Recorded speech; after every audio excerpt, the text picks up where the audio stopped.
Aroldis Chapman's 105-mile-an-hour heater is the fastest pitch ever thrown. And that pitch wasn't a fluke. In 1 1/3 innings, Chapman threw 25 pitches, and every one of them was clocked at over 100 miles an hour. But how does he do it? Pitching coach Tom House has worked with some of the game's hardest throwers, including Nolan Ryan and Randy Johnson. What you have here is a CC Sabathia upper body and a Randy Johnson lower body. That's why he throws 105 miles an hour. First, his stride.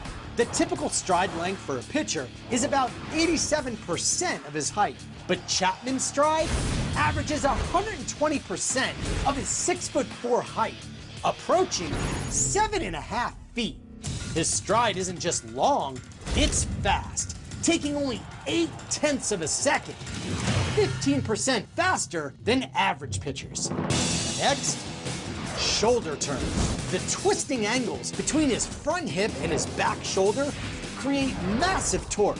80% of velocity comes from hip and shoulder separation. Elite power pitchers like Randy Johnson create angles of 40 to 60 degrees, but Chapman's is close to 65 degrees. Next, delivery. The thing that separates him is a lot of pitchers could get to that, but how soon does it get to here? The average pitcher uncocks his forearm in 7 to 9 hundredths of a second. Chapman's arm fires in less than 4 hundredths of a second. Average pitchers release the ball directly over the front foot. Chapman's release point, up to 12 inches in front of his foot, amplifies the difficulty of hitting him. Not only does he throw hard, he throws close. 1 foot of distance is 3 miles an hour to the hitter's eyes. So not only on the real gun, 105, but you could almost add 3 more miles an hour to that. You may be looking at the hardest throwing individual that's ever been on this planet. And when you're trying to hit the planet's fastest pitcher, there's virtually no time to think.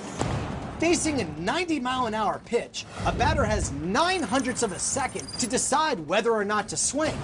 But if Chapman unleashes a 105-mile-an-hour missile, that window shrinks by 66%. The batter must make his decision in only 3 hundredths of a second. For Sports Science on ESPN, I'm John Brankus.